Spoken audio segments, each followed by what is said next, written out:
Welcome dear rockers, कैसे हो आप सभी। तो आज हम देखने वाले हैं ये मूवी, नाम ये रहा आपके सामने। तो कहानी की शुरुआत होती है एक छोटे से गांव से, जहां एक पंडित जी के दरवाजे पर एक आदमी जल्दी जल्दी में दस्तक देता है। पंडित जी जब दरवाजा खोलते हैं, वो आदमी उनको मिठाई खिलाते हुए कहता है कि पंडित जी, आज मैं बहुत ज्यादा खुश हूँ। मेरी गाय प्रेग्नेंट हो गई है और वो बच्चे को जन्म देने वाली है। सारे डॉक्टरों ने इनकार कर दिया था कि वो कभी मां नहीं बन सकती, लेकिन आपकी बताई औषधि के कारण वो मां बन गई। बहुत बहुत धन्यवाद आपको। तो पंडित जी भी कहते हैं कि देखो, ये सब भगवान की कृपा से हुआ है, अगर धन्यवाद किसी का करना ही है तो उनका करो। आज वो आदमी बड़ा खुश होता है दोस्तों। वो अपने बाकी दोस्तों को भी इसके बारे में बताने जा ही रहा होता है, लेकिन तभी वहाँ पे कुबेर नाम का आदमी आ जाता है, जो अपने कई सारे साथियों के साथ आ जाता है। वो अपने सभी साथियों को ऑर्डर देता है कि जितनी भी प्रेग्नेंट गाय हैं उन्हें पकड़ लो, किसी को भी मत छोड़ना। वो आदमी जो अभी अभी अपनी गाय के प्रेग्नेंट होने से बड़ा खुश था, उसकी भी गाय को वो लोग उठा लेकर जाते हैं। वो गिड़गिड़ाता रह जाता है, लेकिन कोई उसकी एक नहीं सुनता, क्योंकि दोस्तों ये कुबेर है ना, एक नंबर का गुंडा आदमी है। सारे गांव वाले उससे डरते हैं, अगर डरेंगे नहीं तो वो जान से मार देता है सभी को।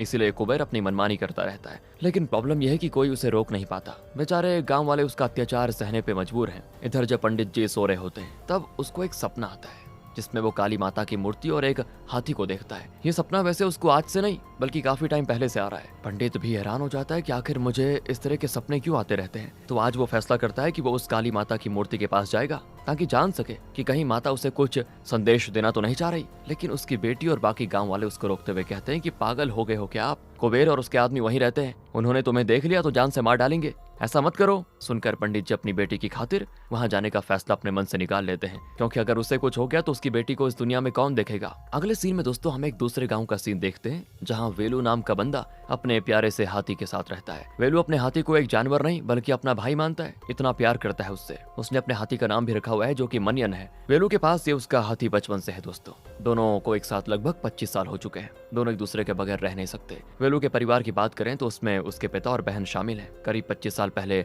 मणिकन उनको मिला था। अरे वही छोटा हाथी। जब उस समय वो छोटा बच्चा था, तो वेलू के घर वालों ने उसका ख्याल रखना शुरू किया। मणिकन के माता पिता भी उससे दूर हो चुके थे, इसलिए मणिकन ने वेलू और उसके परिवार को ही अपना परिवार बना लिया, और ये सब भी उसको अपने परिवार के सदस्य की तरह मानते थे। अब ऐसे एक दिन की बात है, वेलू जब मणिकन के साथ होता है, तब वहाँ उसका भांजा, जो कि असल में उसके जीजू वासु का बेटा है, वो आ जाता है। वो बताने के लिए आया होता है कि 3 महीने हो चुके हैं, अभी तक लोन की EMI नहीं दी आपने। मेरे पिताजी ने कहा है कि अभी के अभी वो वेलू के पिता से मिलना चाहते हैं, वरना उनको कोई दूसरा तरीका निकालना पड़ेगा लोन वापस लेने के लिए। ये सुनकर वेलू अपने पिता के साथ वासु से मिलने जाता है, और वासु असल में बहुत ही घटिया इंसान है। उसके पास पैसे है, इसलिए वो लोगों को पैसे लोन पे देता है और उनसे काफी ज्यादा ब्याज भी लेता है। लोग उससे पैसे लेने पे मजबूर, क्योंकि बैंक वाले लोन देते नहीं। कुछ होगा इनके पास तभी तो बैंक वाले पैसे देंगे बदले में। यही कारण से वेलू के पिता ने वासु से कुछ पैसे लोन पर ले लिए थे, लेकिन पिछले 3 महीने से बारिश काफी ज्यादा होने की वजह से फसल पूरी तरह से बर्बाद हो गई, इसलिए वो टाइम पे लोन की EMI नहीं भर पाए। तो वो वासु से रिक्वेस्ट करते हैं कि तू तो मेरा दामाद है रे, थोड़ा टाइम दे दे, मैं पैसे लौटा दूंगा।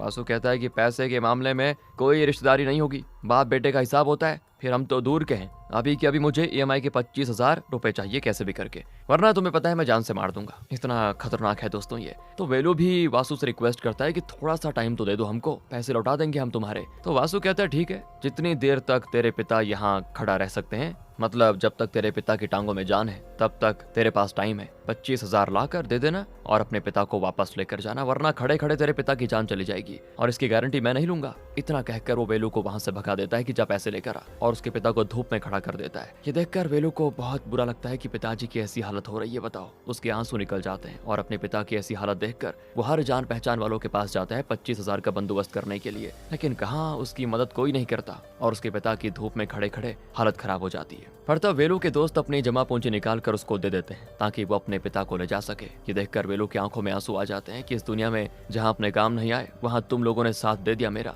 मैं कैसे तुम लोगों का एहसान चुकाऊंगा। तो वो लोग कहते हैं कि दोस्ती में एहसान कैसा यार, वक्त बहुत कम है, जा जल्दी जा पिता को बचा ले अपने। इसीलिए वेलू वहां से तुरंत वासु के पास आता है और पैसे उसको देते हुए कहता है, रिश्तेदारी तो तूने खत्म कर दी, इसलिए मैं भी तुझसे अब वास्ता नहीं रखूंगा और तुझे नाम से ही बुलाऊंगा, और ये रही 3 महीने की EMI, और अगले 3 महीने होने से पहले तेरे सारे पैसे लौटा दूंगा। इतना कहकर दोस्तों वो अपने पिता को लेकर चला जाता है, और वासु हैरान कि अचानक से इसके पास पैसे कहाँ से आ गए। अब वेलू के दोस्त उसके पास आकर कहते हैं कि देख यार, अभी का तो बंदोबस्त हो गया, लेकिन अगली बार का क्या, हमें पैसे चुकाने के लिए कुछ करना पड़ेगा। वैसे मैं जब अपनी दुकान पर था तो मैंने एक आदमी को बात करते हुए सुना, वो कह रहा था कि उसको मूवी की शूटिंग के लिए एक हाथी चाहिए। तो मैं क्या कह रहा था ना, अपना मणिकन है उसको लेके जाते हैं, क्या पता हमें कुछ काम दे दे जिससे कुछ पैसे आ जाएंगे। ये सुनकर वेलू कहता है कि मैंने कभी मणिकन से कुछ काम नहीं करवाया यार, अच्छा नहीं लगेगा। तो उसके दोस्त कहते हैं कि मणिकन भी तो हमारी मजबूरी देखकर अफसोस करता होगा, वो भी कुछ करना चाह रहा होगा हमारे लिए और ये अच्छा मौका है। तो वेलू उस आदमी के पास आता है और अपने मणिकन के बारे में बताते हुए कहता है ये मेरा हाथी है,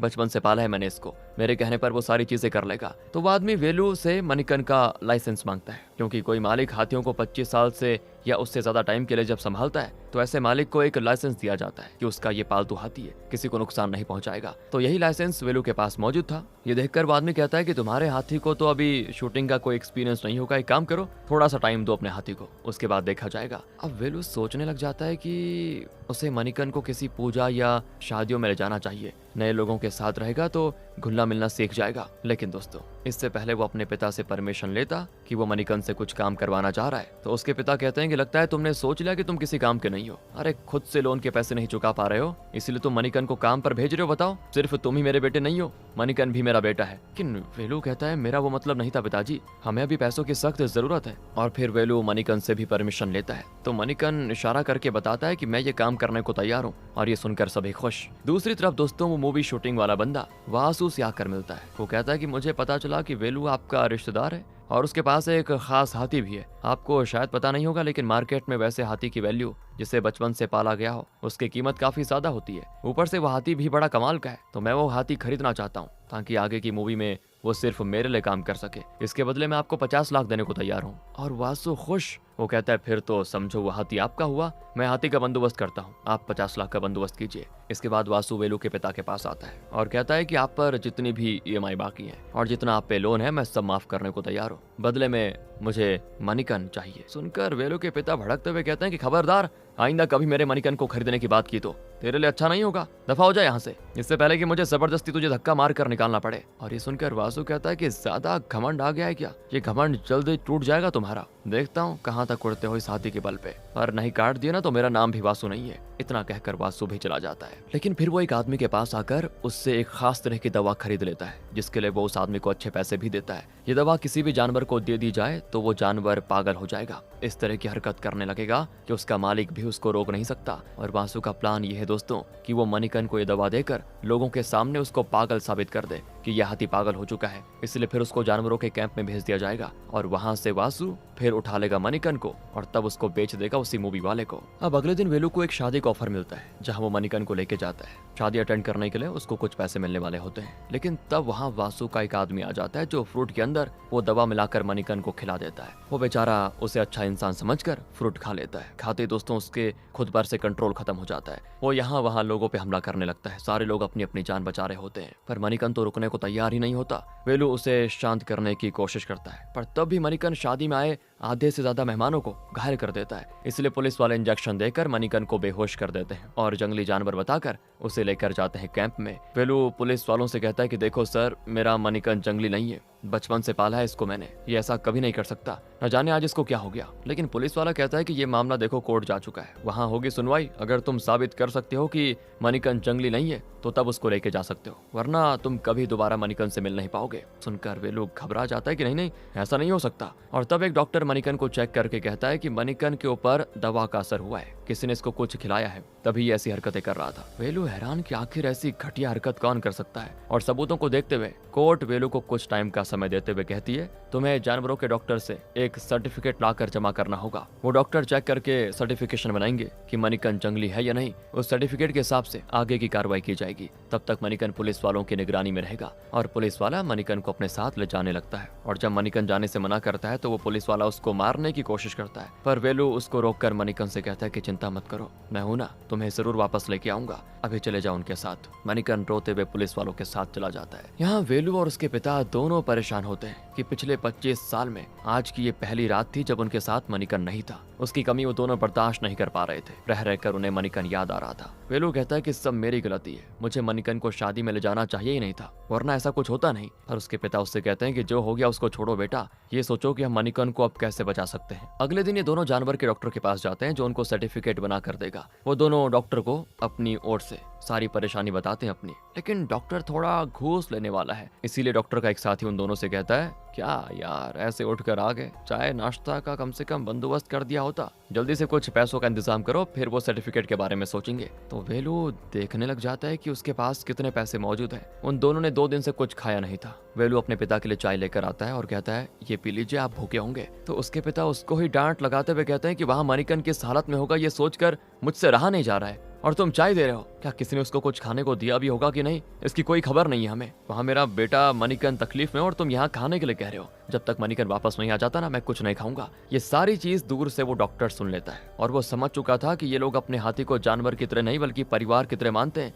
ये कोई जंगली जानवर हो ही नहीं सकता। इसलिए वो डॉक्टर उनसे 1 रुपया भी नहीं लेता और बिना मणिकन को देखे सर्टिफिकेट बना देता है। ये देखकर वो दोनों भी डॉक्टर का शुक्र अदा करते हैं और तुरंत सर्टिफिकेट ले जाकर जमा कर देते हैं कि डॉक्टर ने साबित कर दिया कि मणिकन जंगली नहीं है, अब मैं उसको ले जाना चाहता हूँ। तो वो लोग कहते हैं कि सिर्फ सर्टिफिकेट नहीं और भी डॉक्यूमेंट्स लगते हैं। तुम्हारे लाइसेंस की कॉपी, कब कहाँ और किससे लाइसेंस बनवाया था मणिकन का, सब चीजों का डॉक्यूमेंट होगा और ये सब करने में करीब 1 हफ्ता लगेगा। तो अगले हफ्ते सभी डॉक्यूमेंट्स लेकर आ जाना, तब इनको कोर्ट में दिखाया जाएगा। हालांकि दोस्तों, जो चाहिए था वो सब वेलू के पास था मणिकन को ले जाने के लिए, लेकिन ये लोग वासु के कहने पर नाटक कर रहे होते हैं, जिस चीज से वेलू और उसके पिता परेशान। वो लोग कहते हैं कि अगर जल्दी है तो 2 लाख सबमिट कर दो, अभी मणिकन तुम्हारे वाले हो जाएगा। यार, अगर वेलू के पास पैसे होते तो ऐसी नौबत क्यों आती? वो कभी मणिकन को काम पे लेकर जाता ही नहीं। इसीलिए वो दोबारा सोचने लग जाता है कि क्या करो। तब वासु वहां आकर कहता है कि मेरे पास 2 लाख हैं, ये तुम्हें दे दूंगा और पुराने लोन भी माफ कर दूंगा, बस मणिकन को मेरे हवाले कर दो। कैंप में पड़े रहने से अच्छा वो मेरे पास रहे, मैं अच्छे से ख्याल रखूंगा उसका।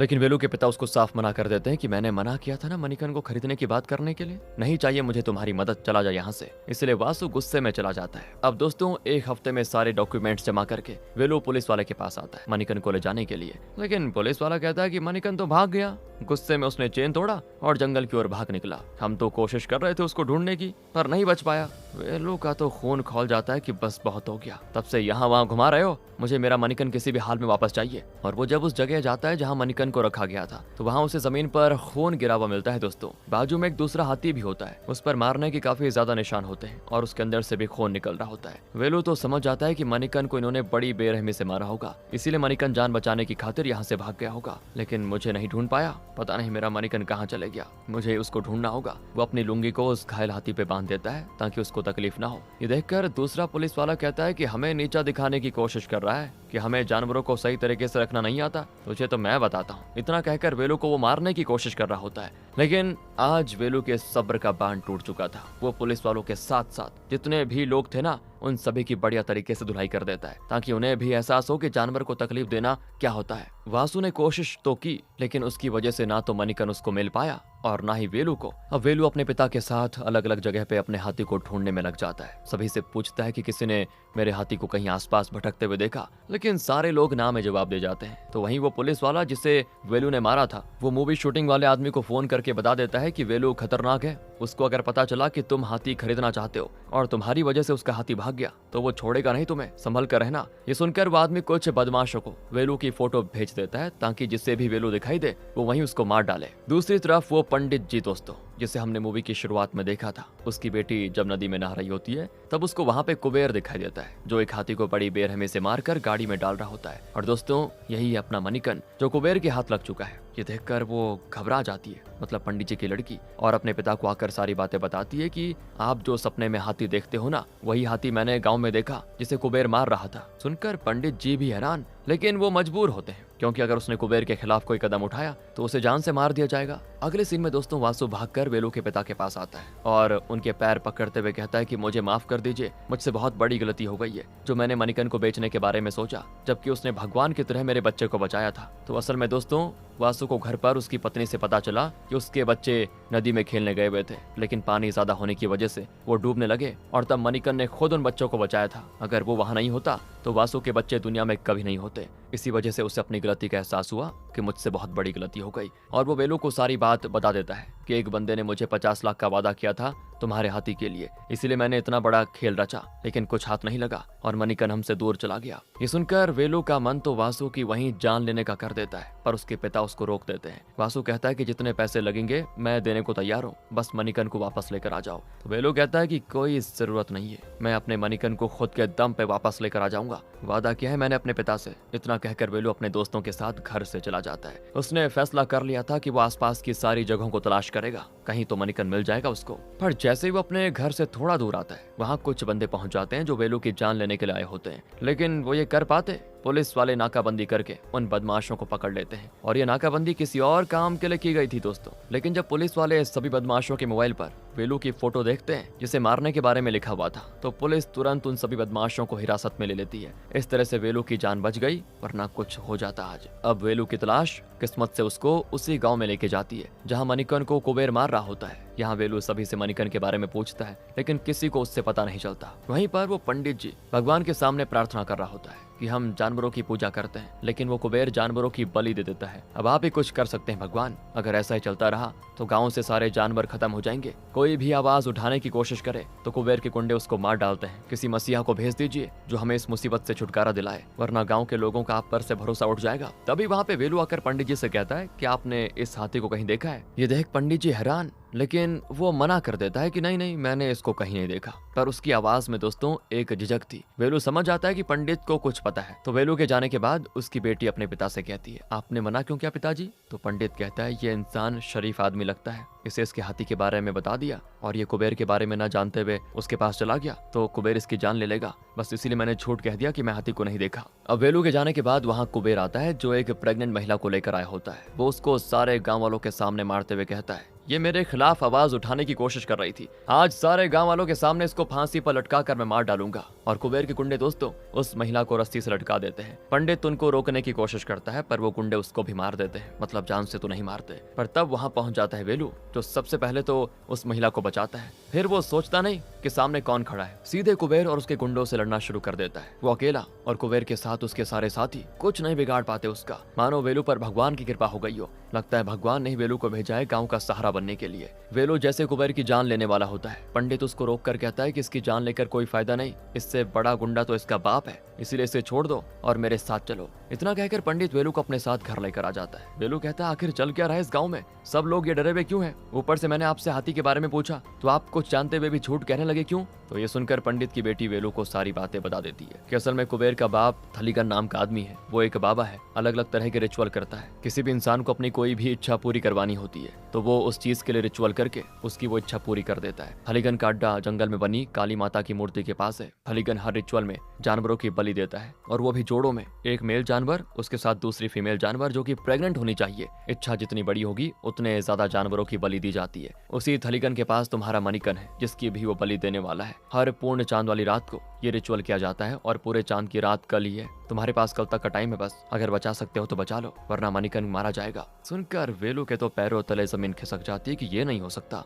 मेरा मणिकन बलि चढ़ाने के लिए नहीं बना है। वो अकेले थलीगन से मुकाबला करने जा रहा होता है, लेकिन पंडित की बेटी सारे गांव वालों को बुलाकर कहती है, हम हमेशा थलीगन और उसके बेटे से डरते हुए आए, लेकिन अगर आज हम वेलू की हिम्मत और ताकत देखकर उसका साथ देते हैं तो थलीगन नाम के शैतान से हमेशा हमेशा के लिए मुक्ति मिल जाएगी। लेकिन दोस्तों गांव वालों ने तो उम्मीद छोड़ दी थी। वो कहते हैं कि हमने हमारे जानवरों को खो दिया, अब परिवार के सदस्य को नहीं खोना चाहते। अगर भगवान को हमारी सुननी होती तो वो हमारी मदद कर देते, लेकिन भगवान भी शैतान लोगों के साथ देते हैं। जानवरों की बलि लेकर वो थलीगन जैसे शैतान की इच्छा पूरी कर देते हैं, इसीलिए हमें हमारे हाल पे छोड़ दो, हम ऐसे ही खुश हैं। और तब ये देखकर पंडित की बेटी वेलू उसे कहती है, फिक्र मत करो, मैं तुम्हारे साथ हूँ, हम सब जाएंगे और भगवान ने चाहा तो थलीगन को मार भी डालेंगे। इसीलिए वेलू चंद लोगों की टुकड़ी लेकर थलीगन से लड़ने निकल जाता है ताकि अपने मणिकन को बचाकर इन गांव वालों की मुसीबत को भी हमेशा हमेशा के लिए दूर कर दे। अब वेलू और बाकी जब उस काली माता की मूर्ति के पास आते हैं तो उन्हें वहां थलीगन दिखाई देता है जो रिचुअल की तैयारी कर रहा होता है। वेलू और बाकियों को प्लान बनाकर हमला करना होगा, क्योंकि ये 4-5 लोग और सामने 100 से भी ज्यादा लोग।